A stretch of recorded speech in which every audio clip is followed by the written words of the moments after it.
Ketemu lagi dengan Lukai Channel guys. Kali ini kita masih dalam rangka kontennya itu masih cerita misteri ya guys. Nah, ini cerita misteri ini kali ini masih berasal dari pengalaman pribadi.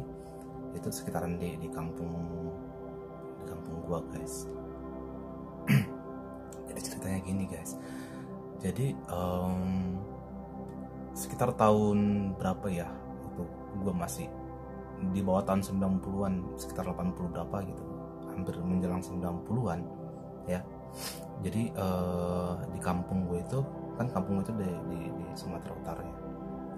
Nah, di kampung gue itu kan seperti di vlog gue yang dulu, bahwa antara jarak satu rumah dengan rumah yang lain kan itu bisa sampai ada yang 500, ada yang 1 kilo gitu ya, tetangga, jarak rumah tetangga itu. Jadi jauh gitu ya. Nah, jadi itu kenapa kalau misalnya orang di kampung gue itu ya ngomongnya itu kencang-kencang karena begitu mungkin ya. Jadi untuk memanggil satu orang atau memanggil satu orang dari rumahnya itu, misalnya manggil si A, emaknya manggil si A itu ya, lagi main di rumah tetangga. Nah itu kan jauh tuh, untuk manggil doang, bolak-balik manggil jemput dia kan repot tuh, dipanggil dari rumah. Nah itu makanya suaranya kenceng-kenceng gitu kan. Nah anyway, kita lupakan itu. Nah, di kampung gue itu ada satu kisah waktu gue masih kecil itu ya. Nah, gue masih ingat banget itu. Jadi kalau misalkan dia jadi waktu zamannya itu tidak mengenal malam guys. Jadi nggak mengenal malam Jumat atau malam apa ya. Kalau ada satu malam dia pengen keluar tuh makhluk tersebut. Nah, jadi ceritanya gini, ada tetangga, dia agak di kan ada sungai di kampung gue itu, depan rumah gue itu ada sungai. Nah, ada sungai. Nah, agak di hulu sungai itu ada satu keluarga. Jadi apa namanya itu, dia lagi hamil tua guys. Nah, hamil tua, kebetulan pas hamil tua itu, pas ngelahirin itu dia meninggal. Si ibu dan si anaknya itu, agak merinding nih, gila. Si ibu dan si anaknya itu tidak bisa diselamatkan guys. Nah tidak bisa diselamatkan, akhirnya meninggal. Nah, sebutan dari ini, dia anak keberapa, dia akan melahirkan anak keberapa gitu ya. Terus sebutan dari si itu kan, biasanya kalau orang di kampung gue itu bisa emak si A, emak si B gitu kan. Nah, kita sebutlah, takutnya ini orang-orang di dalam cerita ini masih ada sampai sekarang guys. Ada beberapa yang udah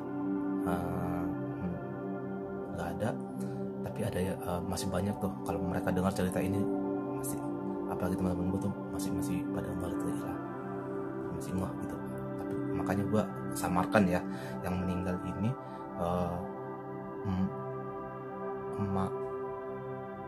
Ma'a gitu ya, Ma'a panggilannya, Ma'a gitu ya, kita samarkan namanya. Nah, meninggal lah ya kan, meninggal. Setelah meninggal beberapa lama kemudian, ini bukan karena dia mitos atau apa gimana ya, biasanya orang meninggal pas ngelahirin itu jadi hantu apa gitu, bukan karena mitos itu, tapi ini kenyataan guys. Jadi beberapa lama setelah dia meninggal itu ya, jadi ada beberapa orang di kampung gue itu yang melihat dia, kebiasaan dia waktu dia masih hidup. Jadi di hulu sungai yang gue bilang itu, dia kalau lagi dangkal tuh, biasanya kalau lagi dangkal selutut gitu kan, atau ya selutut sepaha gitu ya, kalau airnya lagi dangkal. Nah, ada yang lihat dia lagi mandi guys di situ. Dia lagi mandi, rambutnya kan panjang tuh, dikerain gitu, rambutnya dikerain. Udah depan gitu kan, dilihat disisirin sama dia gitu, baru di itu lagi ada yang kayak gitu guys. Akhirnya mulai terkabar lah, oh ada penampakan masih ada penampakan masih gitu kan. Orang itu langsung sekampung tuh langsung ini. Dan konanya itu guys, jadi ada satu momen ya, jadi dia nggak kenal gelap, nggak kenal malam purnama, nggak kenal apa, kalau dia mau keluar aja guys. Terus berhubung di kampung gue itu waktu itu belum masuk listrik ya kan, gelap gitu ya. Nah kita lagi main di rumah tetangga gitu ya, lagi main. Kalau kita terlalu berisik nih mainnya, terlalu berisik main, kita ketawa berisik gitu di dalam rumah nih, ketawa berisik, terus tiba-tiba ada yang tok gitu, terus itu pada diam gitu kan, tok terus nggak ada yang jawab gitu kan. Kita udah tahu nih, karena kan udah tersebar tuh namanya dia kan, penampakan masih gitu, tok. Terus kalau kita nggak peduli ya cuekin aja. Kita masih bercanda, ketawa segala macam gitu ya. Kalau nggak peduli nih, dia makin kenceng tok sampai digaruk dong kan. Rumah itu rumah panggung ya, yang ada kolongnya gitu, rumah panggung yang mana lantai rumah itu masih papan gitu ya. Terus lantai di tembok dinding rumahnya itu bukan tembok, papan juga guys. Jadi tok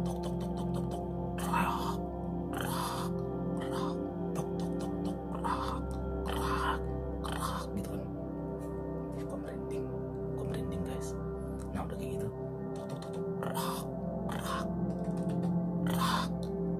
gitu kan. Langsung pada ketakutan.